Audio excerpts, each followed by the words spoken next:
എല്ലാവർക്കും നമസ്കാരം. ഇന്ന് 24 നവംബർ ഞായറാഴ്ചയാണ്. ഈ ആഴ്ചത്തെ പ്രധാനപ്പെട്ട മാർക്കറ്റ് ന്യൂസ് ഡിസ്കസ് ചെയ്യുന്ന മാർക്കറ്റ് ദ വീക്ക് അഹെഡിലേക്ക് സ്വാഗതം. റഷ്യ യുക്രൈൻ യുദ്ധത്തിലുള്ള എസ്കലേഷൻ ആയിരുന്നു കഴിഞ്ഞ ആഴ്ചത്തെ ഏറ്റവും പ്രധാനപ്പെട്ട ഒരു കാര്യം. അതിനെ തുടർന്ന് മാർക്കറ്റ് വളരെയധികം വോളട്ടൈൽ ആവുകയുണ്ടായി കഴിഞ്ഞ ആഴ്ച. എന്നാൽ ഇപ്പോൾ ഒരല്പം സമാധാനത്തിലാണ് പോകുന്നത്. റഷ്യയുടെ ഉള്ളിലേക്ക് മിസൈൽ അയക്കുകയും അവർ പ്രത്യാക്രമണം നടത്തുകയൊക്കെ ചെയ്തിരുന്നു. പക്ഷേ ഇപ്പോൾ കഴിഞ്ഞ 1-2 ദിവസമായിട്ട് പ്രധാനപ്പെട്ട വാർത്തകളൊന്നും അതിൽ വരാത്തത് കൊണ്ട് അതിലൊരു അയവ് വന്നതായിട്ട് തോന്നുന്നു. കഴിഞ്ഞ 5 മാസത്തിലെ ഏറ്റവും ബെസ്റ്റ് സെഷനായിരുന്നു നിഫ്റ്റി 50യും BSE സെൻസെക്സും പോസ്റ്റ് ചെയ്തത്. കഴിഞ്ഞ വെള്ളിയാഴ്ച 2% ആണ് മാർക്കറ്റ് ഗെയിൻ ചെയ്തത്. അതുകൊണ്ട് തന്നെ ഈ ഒരു ഒറ്റ ദിവസം ആയിക്കൊണ്ട് തന്നെ നിഫ്റ്റി 50 കഴിഞ്ഞ ഏറ്റവും ബെസ്റ്റ് 2 മാസത്തിനിടയ്ക്കുള്ള വീക്ക്ലി പെർഫോമൻസ് കഴിഞ്ഞ ആഴ്ച കാഴ്ചവെക്കുകയുണ്ടായി.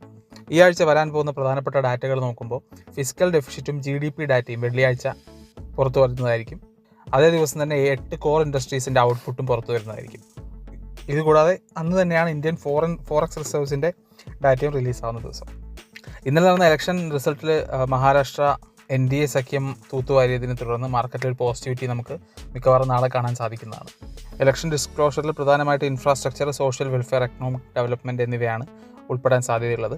വരുന്ന ആഴ്ചത്തെ ഗ്ലോബൽ ഫാക്ടേഴ്സ് നോക്കുമ്പോൾ FOMC മീറ്റിംഗ് മിനിറ്റ്സ് ട്യൂസ്ഡേ ആണ് പുറത്തുവിടാൻ സാധ്യതയുള്ളത്. ബുധനാഴ്ച US GDP ഡാറ്റ പുറത്തു വരുന്നുണ്ട്. അന്ന് തന്നെ ഇനീഷ്യൽ ജോബ്ലെസ് ക്ലെയിംസ് ഡാറ്റയും പുറത്തു വരുന്നുണ്ട്. തേഴ്സ്ഡേയും ഫ്രൈഡേയും US മാർക്കറ്റ് ലീവാണ്, താങ്ക്സ് ഗിവിംഗ് ഹോളിഡേ ആയതുകൊണ്ട്.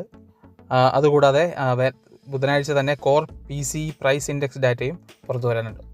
ജപ്പാൻ്റെ ഇൻഡസ്ട്രിയൽ പ്രൊഡക്ഷൻ ഡാറ്റ തേഴ്സ്ഡേ ആണ് പുറത്തു വരുന്നത്. അതുകൂടാതെ ജപ്പാൻ്റെ ജപ്പാൻ്റെ അല്ല, യൂറോപ്പിൻ്റെ CPI ഡാറ്റയും ചൈനയുടെ manufacturing and non manufacturing PMI ഡാറ്റയും വെള്ളിയാഴ്ചയാണ് റിലീസ് ചെയ്യുന്നത്. വരുന്ന ആഴ്ചയിലെ പ്രധാനപ്പെട്ട IPO ആണ് NTPC Green. അത് വെനസ്ഡേ ആണ് സ്റ്റോക്ക് മാർക്കറ്റിൽ ഹിറ്റ് ചെയ്യുന്നത്. 10,000 കോടിയുടെ ഇനിഷ്യൽ പബ്ലിക് ഓഫറിംഗ് ആണ്. അത് 92.6 കോടി ഷെയർസാണ്. പക്ഷേ മാർക്കറ്റിലുള്ള അതിൻ്റെ റെസ്പോൺസ് വളരെ വീക്കാണെന്ന് കാണാം. അതുകൊണ്ട് തന്നെ വലിയ ലിസ്റ്റിംഗ് ഗെയിൻ നമുക്ക് ഈ കമ്പനിയിൽ നിന്ന് പ്രതീക്ഷിക്കേണ്ടതായിട്ടില്ല. IPO Enviro info engineers open ആയിരിക്കും മൺഡേയും കൂടെ. ഇതുവരെ 2.08 ടൈംസ് ആണ് ഇത് സബ്സ്ക്രൈബ് ചെയ്യപ്പെട്ടിട്ടുള്ളത്. എൻവിറോ ഇൻഫ്രാ എഞ്ചിനീയേഴ്സിൻ്റെ ലാസ്റ്റ് ദിവസം ട്യൂസ്ഡേ ആണ്. ഇനി പ്രധാനപ്പെട്ട കോർപ്പറേറ്റ് ആക്ഷൻസ് ഏതൊക്കെയാണെന്ന് നോക്കാം. ശക്തി പമ്പ്സ് 5:1 ബോണസ് ഇഷ്യൂ ഉണ്ട്. Ex date 25 November 2024. Power finance corporation 3 രൂപ 5 പൈസ 50 പൈസ ഡിവിഡൻഡ് ഉണ്ട്. Ex date 25 November. Gillette India 45 രൂപ ഡിവിഡൻഡ് ഉണ്ട്. Ex date 26 November. UPL right issue ഉണ്ട്. Ex date 26 November. Happiest Minds 2 രൂപ 50 പൈസ dividend 27 November ex date.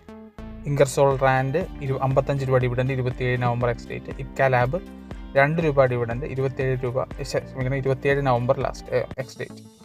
Bayer Corp Science 90 രൂപ interim dividend. Ex date 28 November. Procter and Gamble final dividend 60 രൂപ. Ex date 28 November.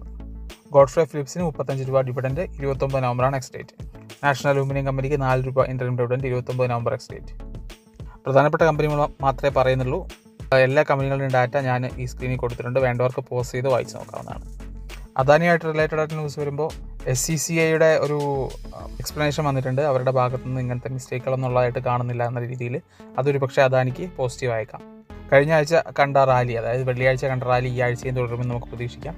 എല്ലാവർക്കും നല്ലൊരു trading ആഴ്ച ആശംസിക്കുന്നു.